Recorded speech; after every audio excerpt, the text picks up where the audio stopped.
Muy buenos días, Dios te bendiga. En este día damos gracias al Señor por la oportunidad que Dios nos da de compartir su santa y bendita palabra.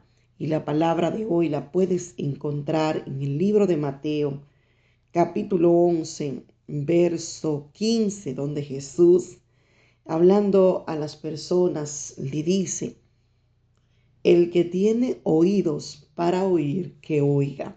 Y quizás usted dirá, pero qué corto es este verso.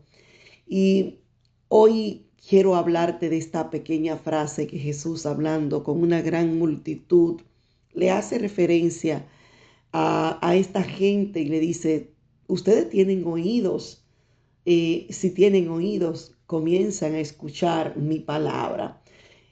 Muchas veces pensamos que Dios deja de hablarnos, que Dios ya no nos habla, que Dios está en silencio, que Dios está ausente y que quizás no estamos escuchando la voz de Dios. Yo quiero decirte que Dios nunca está ausente.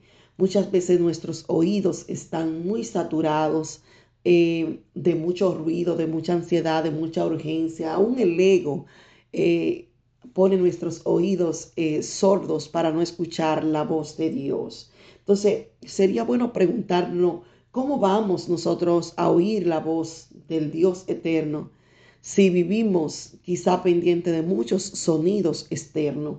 Estamos viviendo en un tiempo donde hay muchos sonidos externos que nos arropan a nosotros.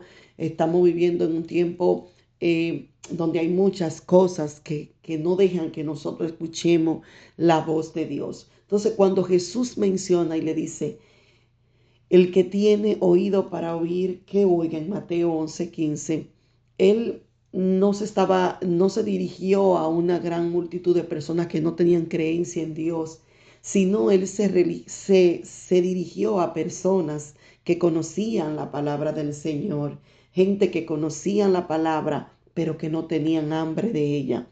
Por eso es importante que cuando nosotros escuchemos la palabra del Señor, haya hambre en nuestra vida por la palabra de Dios.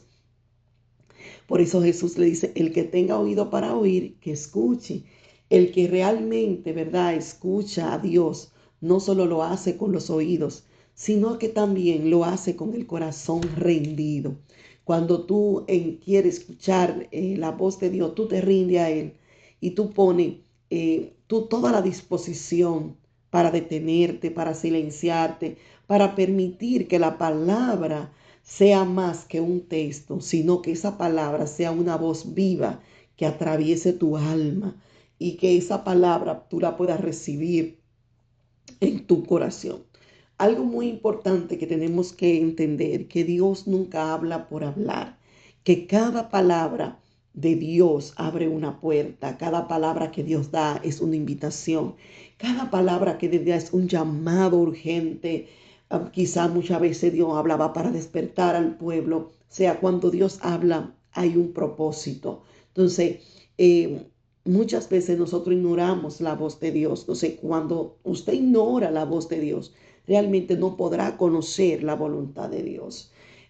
Muchas veces estamos acostumbrados a ignorar esa voz. Entonces, ¿qué pasa cuando tú ignoras la voz de Dios? Dios entra en un silencio rotundo y tú te acostumbras a ese silencio de Dios. O sea, Dios no quiere que nosotros nos acostumbremos a su silencio. Si no está escuchando la voz de Dios, si te ha desconectado de la palabra del Señor, vuelve a la palabra de Dios, búscalo en oración, en la lectura de la palabra, y mirarás como se avivará el fuego en ti, encontrará propósito, encontrará la dirección de Dios. Hoy Dios nos motiva a todos nosotros a que volvamos a escuchar la palabra, porque es lindo como el Señor le dice a toda esta multitud de personas: ustedes tienen oído, solamente tienen que, si tienen los oídos, escuchar lo que yo le estoy hablando. Comienza también otra táctica que este verso no puede llevar a nosotros: es que con toda voz que compita con Dios, esas voces externas que quieren competir hoy con la voz de Dios, nosotros podamos cerrarla, no escucharla y concentrarnos en lo que Dios, en la voz de Dios, en lo que Dios a nosotros nos está hablando.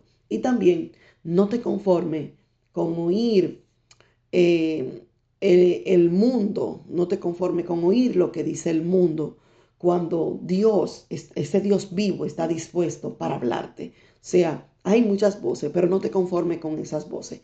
Confórmate con la voz de Dios. Confórmate con esa voz que quiere apacentarte, que quiere guiarnos y que quiere ayudarnos en este tiempo. Así que Dios te bendiga y espero que esta palabra de Mateo capítulo 11, verso 15, que nos dice, el que tiene oído para oír, que oiga. Y todos, si está escuchando este audio devocional, tenemos oído. Vamos a escuchar la voz de Dios y vamos a atesorarla en nuestro corazón. Que Dios te bendiga.